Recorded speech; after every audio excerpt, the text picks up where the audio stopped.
Hello YouTube, Damo_23 here, and welcome back to another episode of the Paris 13 Atletico Save, or Non-League to Legend, the French edition, or Better Than PSG. All three are applicable. Since we last met, we have gone through the big mammoth episode, which was us scouting and looking for all the players and going through our thoughts and all the people that rejected us, etc. If you want to check out the nooks and the crannies and everything that we looked at, and the team we've assembled in depth, last episode to go. If not, we're about to run through very quickly who we've signed and what we've done. And then in this episode as well, I do have to talk about a transfer that we've just received and we've been negotiating with a club called Sunderland, who I've done a save with. Go check that out. And then we're going to give you a league game. And I think we're going to give you the Strasbourg game in 6 days' time, because we've already played some league games and we're going to recap that as well. Look, I'm going to start with probably the recap of pre-season. Good pre-season. Only team we didn't beat was Fulham.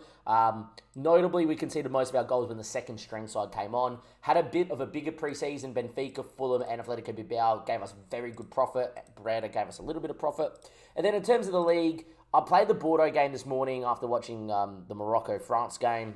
That's the day that I've recorded this. This is how far it's behind. Merry Christmas, Happy New Year, because by the time this gets out, it's there. Give it a like, because I'm trying to time the video for Christmas and New Year. Played pretty well. One of our signings, who's playing on the right, you might see the name there, didn't play, but we absolutely pumped Bordeaux. We went 1-0 down. Out of frustration, I kind of just walked out the room, just like, this is utterly stupid. Because by the 42nd minute, we should have been 3 goals up. We weren't. Went and had my shower, started second half, went and had my shower, whatever. I was like, I'll get out before I need to make changes. Next minute was the 88th minute, and I was like, well, that was a bit, whatever. And then made no changes, really.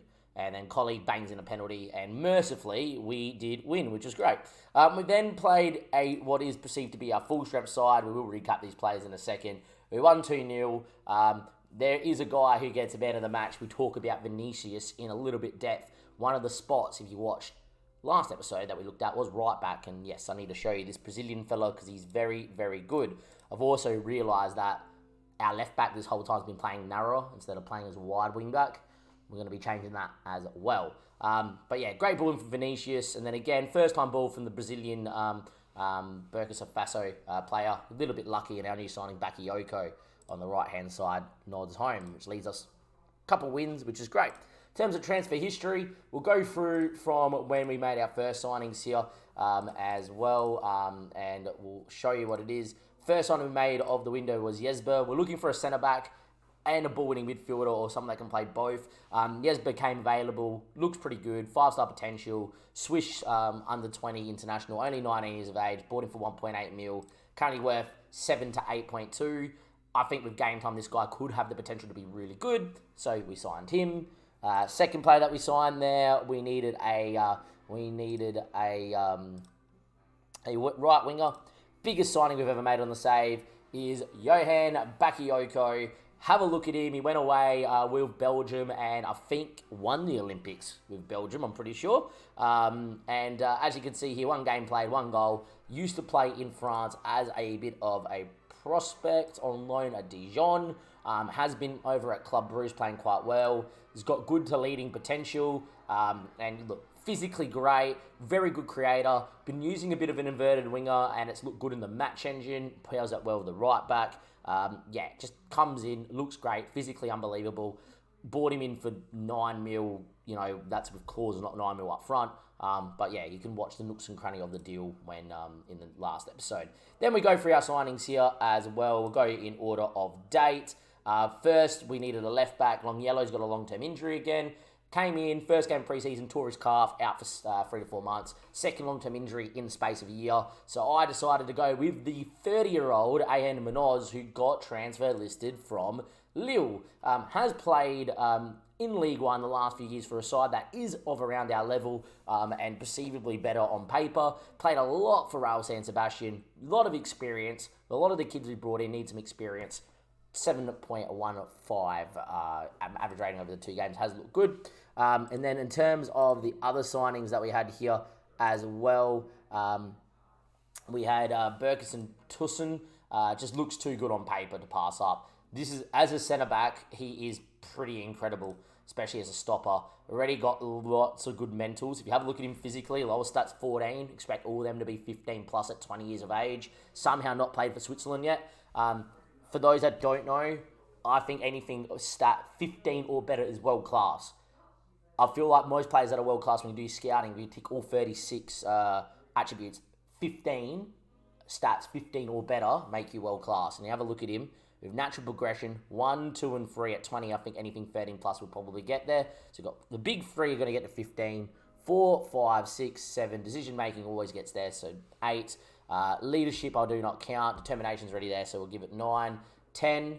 11, 12, 13, 14, 15, 16, 17, 18. There's potential for 19 stats to be 15 plus. Too good to pass up. So we've signed him. Was a big chunk of the fee. It was 8.5 mil, which was his release fee, which makes him the most expensive outlay of a player that we have signed. On top of that, then we signed Dieng. Look, just because we could use the ball-winning midfielder depth, signed him, 69 caps, another 30-year-old, like the left back. I feel like to have some bit of experience with the youngsters coming through makes it importance. He has started the first 2 League One games. Just fitness, pace, stamina, strength, work rate. Knows how to tackle and win a ball. I think he's pretty good. In the match engine, he's a bit of a destroyer. Exactly what we're after. Great. Then let's talk about Vinicius and the striker, and we're good to go. Vinicius is a little legend. All I've seen of him is assists. In pre-season, 4 assists, 2 assists, yes, same game, but that's okay. Don't know why everyone's declining because I'm building facilities, but apparently that's a thing. Because he had 11 crossing and 11 dribbling. Very well-rounded. Whole heap of clubs want him on loan. I'm using him as first choice because I think he will be better than Hector Fort. Most importantly about him, also a Burkina Faso player, or has got that second nationality, which makes him non-foreign, which means we've only got 1 foreign player in our entire squad. If you have a look at him, well-rounded physicals, only 18 years of age, great determination. And you could say that those physicals, apart from the jump reach, are going to get 15 plus. A lot of those mentals will develop. Because he's 18, anything 12 plus probably will get there, depending on our facilities. Our facilities are now being rebuilt again to become very good, so that's great. And then lastly, needed a backup striker. Welcome in For Coly, different type of striker. 6'2", 17 strength, big boy, naturally brave, great headering ability, great technique, left-footed for days. For me, I just think he's someone, plan B option, get him up top. Someone that if he develops could be better than Coly. And someone that we picked up for, 6.25 mil, but that's with a heap of clauses. I think it's going to be a really good signing there as well. So that's your recap in 7 minutes. That was a 40-something minute episode to find all of them, because there's about 5 to 7 players that rejected us or we turned down for other reasons. That leaves us then with the transfer bid of Luka Senic. Now, Luka Senic is, out of all the midfielders we have, we've got the new midfielder of Dieng, we've got the other new midfielder of Wengerford, right? And we got Billing. You then have a look, and we've got Alonso, who's more of someone that fits this 4-2-3-1. Ball-winning midfielder, destroyer, very good. We watched him play in the Europa League final, for goodness sake. Yes, that was a bit of a gamble. But yeah, he's not too bad. Leaves you with Senic being as one of the outs. Important to note, we have made some sales as well. Made some money. Gemma, bought him in for a free, 2.4 mil. He declined a fair bit. Augustin Mullet, after the broken leg, never was the same. The backup right back, 500k, pure profit. And Masawemi's been kicking up fast. I've loaned Kieda out and Felix as well. But yeah, Senic's got a good bid. We've been negotiating with Sunderland. They're giving me 2.5 mil plus 2.3 mil, so guaranteed 4.8 mil. We bought him for 110k. Out of all the players that we have as midfielders, doesn't fit the system, has dropped in PA. I think we sell. We also get 50% of whatever that of his potential profit. If he somehow, by the way, plays 20 games for Sunderland and plays 1 game for Croatia, which if he plays 20 games for Sunderland might sneak into the Croatia squad, we're going to get 6 mil total. I just think we've got to take that. So Senic's going to go. There's your recut. 2 wins at the start of the season. Pre-season didn't lose a game. made a million signings, made some big sales. Gemma, Mullet, most importantly, they've gone. Both the midfielders out, so we could sign some more midfielders. Brought in a couple of older guys. Brought in a few youngsters that are going to be potential to be world class. Facilities are being upgraded yet again as well. We've got good training facilities. You go to the board, Club Vision, and you go to the board. We are currently in the progress of improving our training facilities and new facilities yet again, and hopefully that will lead us to getting better players in our intake, because we haven't had a really good one yet. And secondly, they'll also lead us to a lot of these guys that have come in now hitting their potential. Now, in terms of what we're going to do for the second part of this episode is I want to give you the draw for the Europa League. I'm going to give you the goals of the Strasbourg game. No, we're going to give you the Strasbourg game, and if it turns into a pumping or anything like that, then we'll do whatever. I think we'll give you the Strasbourg game, and then we'll do the end part will be the Europa League draw. If you are liking the episode, give it a like. Do subscribe to the YouTube channel. See you guys in a second for Strasbourg. YouTube. Wasn't meant to be a bit of a transfer special, but I've just accepted, by the way, 2 mil for Gozzi, 1.4 mil up front. They offered 1 with 600k. I then said 2, and they said 1.4 locked in. I said yes, because I've got too many centre-backs. I've stripped him of vice-captaincy. Coly has been getting bids from Zaragoza this whole time, from like 1 mil all the way up to 3 mil. I'm just like, give me 10. If you give me 10 mil, I might actually consider it. And then turned and said, well, not 10, but we'll give you 3.8, then 5 for 8.75 mil. I'm like, what? At what point is it too much money to say we got to sell Coly? I don't particularly want to sell him at all. Don't get me wrong, I don't want to sell him at all because he's fantastic for us. I love the guy. He's club captain. He's a team leader. It'd be a mistake to sell him, I feel. What price would you do it? Look, if they gave me 6.5 mil up front with 5 mil, I'd probably have to take that.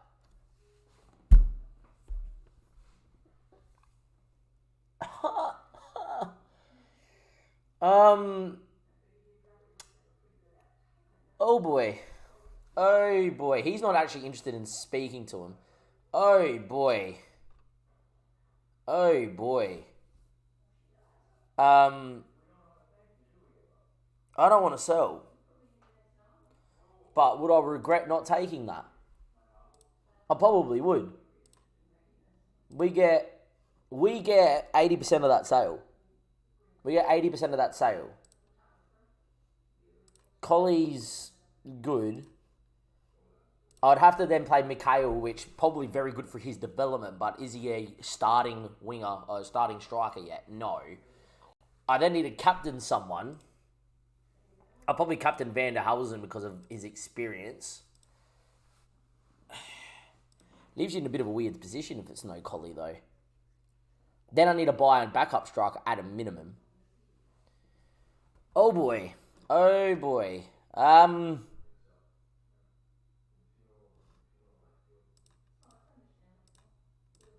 What would you do?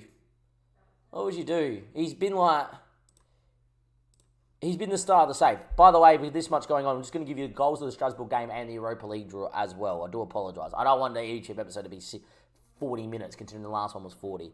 Was it Lyon? Left to go to Luxembourg on a free. Then went to Go FC. We picked him up on a free just because he looked good with pace. It was my third choice that I went for. And he literally kept me in the second division. Got me up scoring 30 and 32. Scored 22 and 32. Last year had his worst year, 10 and 29. This year he's got 2 and 2. One was a penalty, granted. The other one against Montpellier, not bad. It was a good ball in from Vinny. He's 27. Oh, man. If I was to sell him, I would then need to buy another striker. I think we've got to have a look at strikers now, don't we? Look, can we find someone is the question. Could we find a striker that actually wants to come to me? What sort of loan deal do I want for Massimo, by the way? Optional future fee, they only want to pay 17k a week, but they want me to pay 145k per week, which is not what we want. If I go by striker, who on this list wants to come in is the question.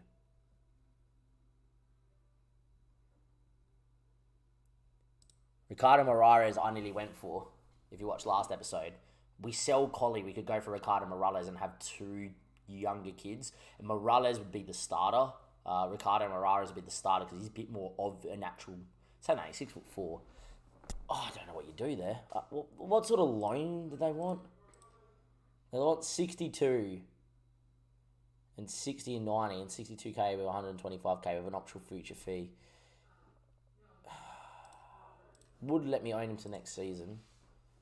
Just don't know if there's an actual signing I would take. There's a Hamidi, well-rounded, but do I want to put this guy on the bench? I reckon you'd have to go after someone that's a little bit more ready to go. I went in for Andrea Bellotti. Is there a striker that I could get in that I would like? That's probably the next question. Is there a striker that I would like? This is turning into a bit of a situation here. Unprecedented. If you want to come watch this Madness live, watch us on Twitch. Links down below. Come follow us live. Too much money. These guys are all interested in coming. Luca Boyd, not good enough. Andrea Bellotti, we could actually go in and try and buy him. 30k a week. Get him up front. Could be a good learning experience for the younger guy. It's a big call to then go buy a 30-year-old. I'm going to go by world knowledge. Taiwo Aniobi is being requested to leave Forest. 28 mil is too much money. Talisca's not got any more physicals. Yakubu still looks good, but it's too much money. Drabolotti comes up again. Mario Cardi is probably not good enough. Thomas Henry. Minamino and Forest. Probably not a natural striker. Estrada, Haji Wright, wouldn't take him. Just trying to have a look at people that would come to me. Patrick Cotone at Spezia. Very well-rounded. Divock Origi's asking to leave for 500k. Well-rounded again. Would you take Lord Divock for a year? Probably not, no, comparing him to Coly. No, you look at that there and just like, Coly's just quick. He's a bloody pace merchant. Rashika. Thing it comes down to, is Andrea Bellotti better than what Coly is right now? It's got better mentals, better aerial, but they're similar in attacking, and Coly's such a good pressing forward. I think it's going to come down to the fact that Coly just fits exactly what we want. We know we're going to get from him. I don't want to sell that. Like, he's so mentally well-rounded with the physicals. 2 goals from 2. Doesn't want to actually leave. I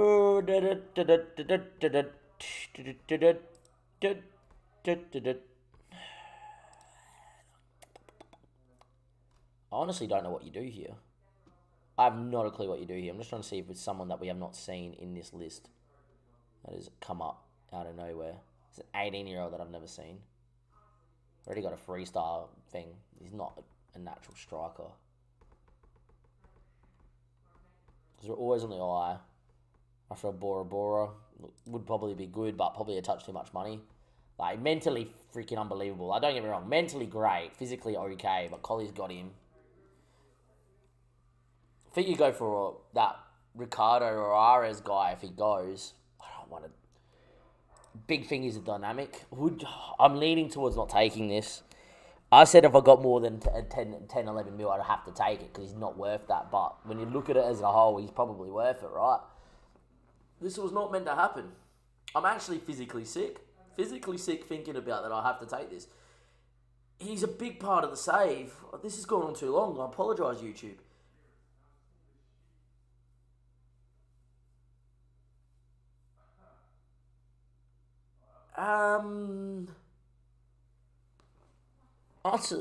What would you do? Comment section down below. Twitch chat, help me out. What would you do? Would you take this 6.5 up front, 5 mil guaranteed over the next 2 years? You're never going to get a big enough bid than that. They're literally buying him on form.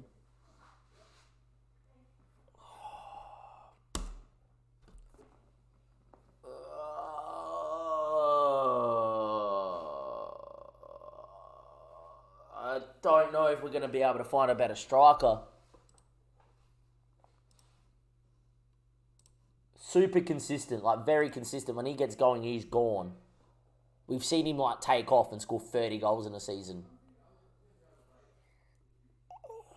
If we don't sign it, if we don't sell him, we need to sign him down to a new deal. He's a good League One player. He's a good League One striker. Like, he's a good League One player. You have a look up front and then, yeah.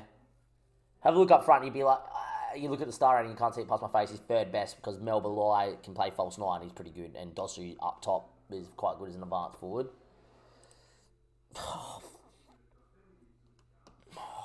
Jeez, this is sickening. This is actually like... I feel like I'm in one of those spots in poker where it's like, you hate folding, but you hate calling. It's one of those ones where you're just sickened.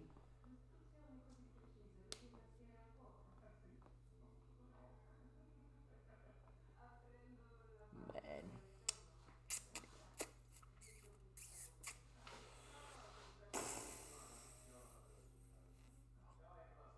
Ark says no sell. Ark says no sell. Ryan reckons keep. Splitto doesn't really say much in the chat. He goes, pack his bags and ship him off.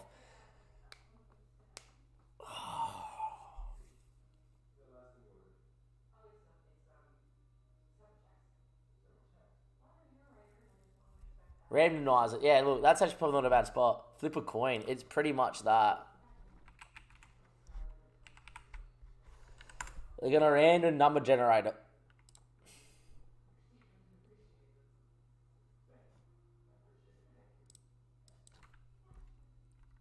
One in 10. If it's an odd number, we keep. And if it's an even number, we sell. Hang on. If it's an odd number, we keep. Even number, we sell. No, I prefer it the other way around. Even number, we keep. Odd number, we sell. We keep.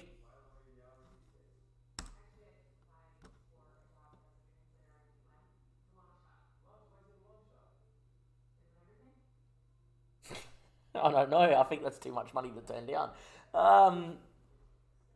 What could I sign with that money? I could maybe find another kid. We live by his goals so much. He might even turn this down. Like, he probably, my client isn't interested in speaking with him.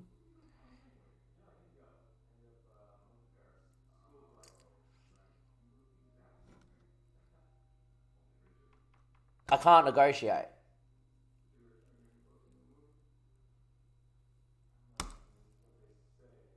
Oh, that is brutal. Jeez, guys, in a second for the Europa League draw on these goals for Strasbourg. We've now just lost our defensive midfielder for 3 to 4 weeks. Welcome back, YouTube. Because there's no draw for the Europa League, they've just given me my fixtures. No group stage draw. Really missed that. In terms of the Europa League league phase, we get 2.93 for qualifying for this round, which is great. I haven't actually looked at the Europa League fixtures properly. I've just seen it pop up and I've quickly just paged down. Let's go and have a look together. We have got a really tough game at the end. Jesus. Right, okay. Teams 1 to 8 will go straight round to the 16, 9 to 24 playing a knockout round. We have a game against Lecce, FCSB, 2 winnable games. Getafe, Feyenoord and Genk, Nords winnable, Fenerbahce at home, and Arsenal at the Emirates on the final day. Wowzers. Alright, straight off the top of the bat, how do I think this plays out? We win the first 2. Lecce and FCSB, I definitely think we can win. Puts us in the position of 6 points. Getafe at home, difficult, but at home, can do a job. Feyenoord at home, better. If that was away, that's trouble. Genk away, like Feyenoord. At home, think it's better of a tie. Away from home, trouble. FC Nords away, no illusion. Denmark's a hard place to go to. I've managed there for 20 seasons. I know all about FC Nords. That's never going to be easy. Fenerbahce at home, they're a good side, but I probably think we should do the job. And then Arsenal away, I think we'll get pumped. So, or do what we did against Spurs in the Conference League final last year. So that's not too bad. Let's have a look at what that does to our fixtures. Our first game is Lecce in a couple of days' time, then FCSB. I think we're going to come back. Next episode, YouTube, we're going to give you, if we beat Toulouse, we're going to give you a PSG Lecce doubleheader. Where we're going to look, we took points off PSG last year away from home. This year we're going to look to beat them. And then we're going to play Lecce in a game where we might slightly rotate in the first game away from home against Lech Poznan and see what we can do. That's going to be next episode. In terms of our game against Strasbourg, we won 4-0. Guess who got arguably man of the match alongside Bakayoko? Coly scored 2 goals. He's got 4 and 3. We're going to wait for the transfer window to be over, and then we're going to time on a new deal, because just in case someone gives us 15 to 20 mil. Billing, Bakayoko, Mel Belai, he's been in fantastic form himself. He's now recognised as our best player, so goal from our best player. Mel Belai then with a ball over the top, cleared away. Cleared away, that goal, 2-0, fantastic. And then, we look good. This ball here from Mel Belai, ridiculous sideways volley straight to Coly, one touch before it bounces, little dink. Great finish, 3-0. And then we get one that's really lucky at the end here, which is for Bakayoko, which steals the man of the match of Coly. Billing turns, hits Coly, but he knew nothing about it. Falls the Bakayoko goal, 4-0, was onside. Puts us 3 games in, 9 points, fantastic position to be in. If we beat Toulouse like we should, next episode is going to be PSG and Lech as a doubleheader, because I haven't given you any games yet at the start of the season.